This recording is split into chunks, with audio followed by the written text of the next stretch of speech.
Texting. I love texting. It's undeniably amazing. A form of communication where so much is said without ever moving our lips or making a sound. It's like telepathy. Like we can instantly transmit our thoughts from one person to the other no matter where we are in the world. What a concept. But it wasn't so long ago that texting didn't even exist. Phones made calls, and that was it.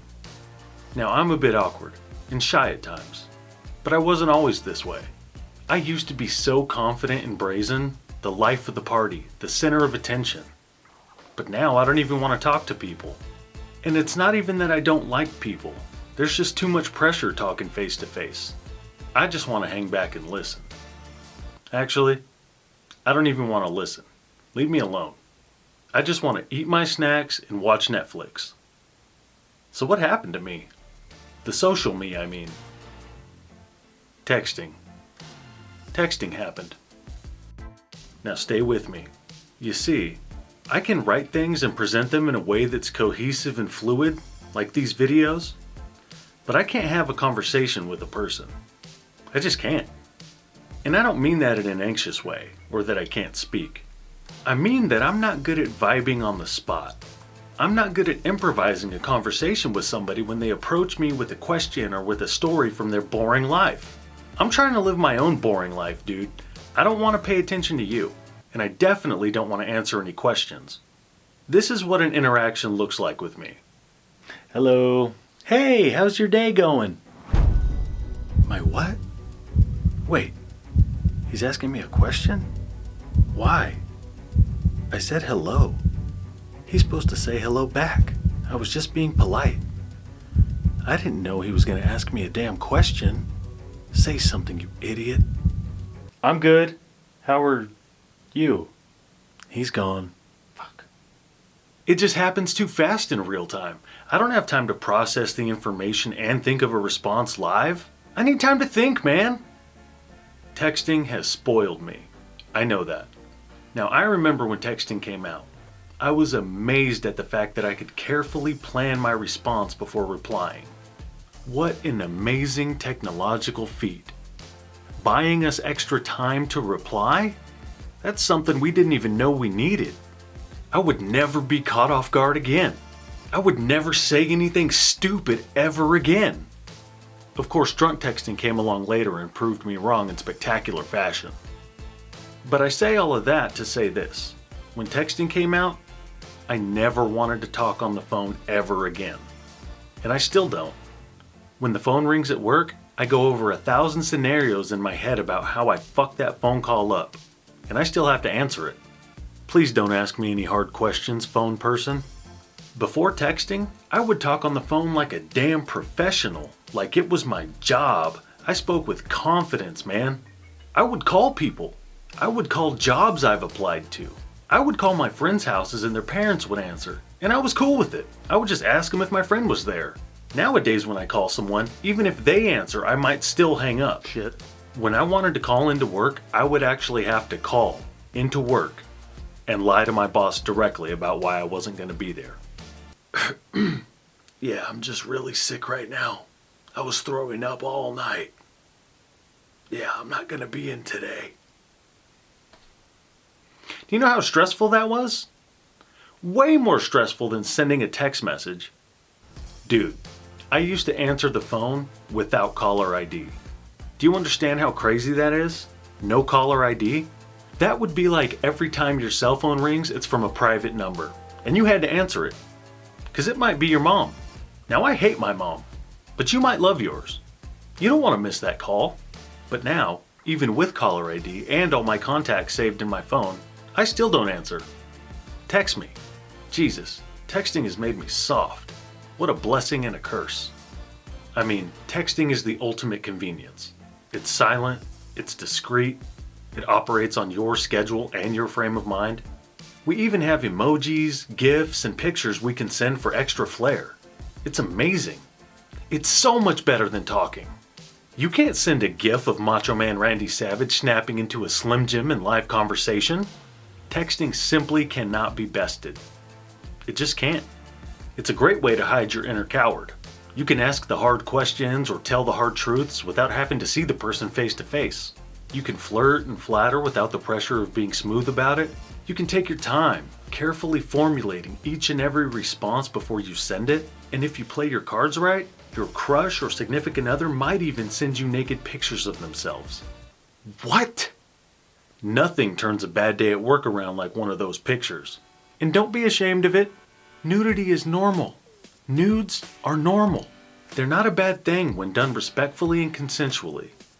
Normalize that if you think it's taboo. Hear me out. Nudes represent our most basic and primitive needs as a species. The unwavering attraction to the physical form. The admiration and desire of the human body and all of its beauty and intrigue. The mystique that comes along with it. Nudity is the very cornerstone keeping the human race going since the dawn of man. Man like boob. Boob good. And boom, that's all it took to keep humanity alive. Well, that and fire. Stick figures etched into the cave walls. With boobs. Nudes aren't new, dude. We just have them in our pockets now. Body positivity. Positively. Enough about that. Sorry, I tend to trail off sometimes. I guess my point is that texting is powerful. The simplicity and effectiveness of it can make us brave. It can make us bold. It's like the middleman between quiet and shy, and cool and confident. Texting can make you into the person you wish you could be in person. And I don't mean that in a catfish type way. That's fucked up. I mean still you, genuinely. Just a little more shiny. But the power of texting goes both ways. We can get left on read. Oh no, we can get left on read? Yeah. They can see what we said and just not reply. Ever. Man, that's stressful. What do? You kinda just have to take it. Do nothing. That's the best course of action. You definitely can't send follow-up messages to elaborate or check in. That just makes things way worse. That's going to give them even more messages to leave on read and give you even more reasons to stress out about it. I've done that. And not for attention, but for clarity. My overly analytical self will blow the situation way out of proportion in my head. Then I'll feel the need to clarify or explain myself so that they understand how I felt in that moment or what I meant by it. It's really bad. Don't do that. They don't need to understand. And even if you explain it, they probably won't. It'll just make it worse. So just take the L and move on like a champ. I've had to go back and delete text threads from my inbox entirely, just so I wasn't reminded constantly of how little I mattered to somebody when they left me on read every time that thread was glaring back at me. Anxiety is a hell of a thing. Another fun thing you can do is get too tipsy and then text your ex about your current emotional status and your thoughts about your previous relationship and how things ended. I've done that too. And once you send that, it's done. Whether you meant it or not, that text lives. They have it now. And they can show everyone. Hell, they can even screenshot it. So, don't drink. Or don't text. I don't know. And texting is basically just a big paper trail with your signature on it. You talk shit, there's proof. You lie, there's proof. God forbid you send a nude, then there's 8 inches of proof. All jokes aside, I think the convenience, simplicity, and power that comes with texting has made us all more social and simultaneously more introverted than ever before. The pressure to talk and socialize is gone, but the option is infinitely present. It's a good thing. We're more in control now than ever before when it comes to who can and can't reach us, and if or when we choose to reply, which is immensely helpful and much more safe. But I kind of feel like in the midst of all this convenience, we lost something along the way. The intimacy and connection of a simple phone call. There was nothing like picking up the phone, not quite sure who it was, and then hearing a familiar voice on the other side. It was special. Comforting. It was a real moment between two people. One hoping the other would pick up, and the other happy they answered. We would talk for hours about anything. Important things, inconsequential things, funny things, whatever. It didn't really matter. It felt good. It felt like a real hangout. And it kept us sharp, kept us quick on the draw, ready to reply at the drop of a hat. I don't know. I think it was good for us. Less lonely. And that's not to say that we're lonely. We're not. I don't feel lonely when I'm texting. I was serious when I said leave me alone. We've changed. We've evolved with this technology. This shit is integrated into our daily lives. And I'm here for it. I love it. I fucking love texting. It's the shit. I'll take the good with the bad any day because this shit is awesome. But I do need to get better at talking on the phone.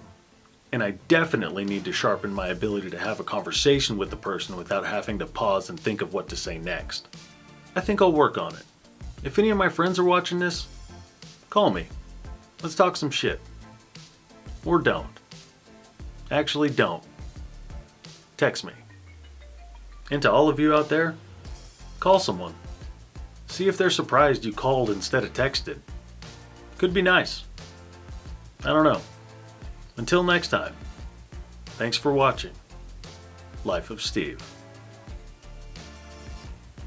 Oh, and Mom, if you're watching this, don't call me. I got a new number, and I hope you don't have it.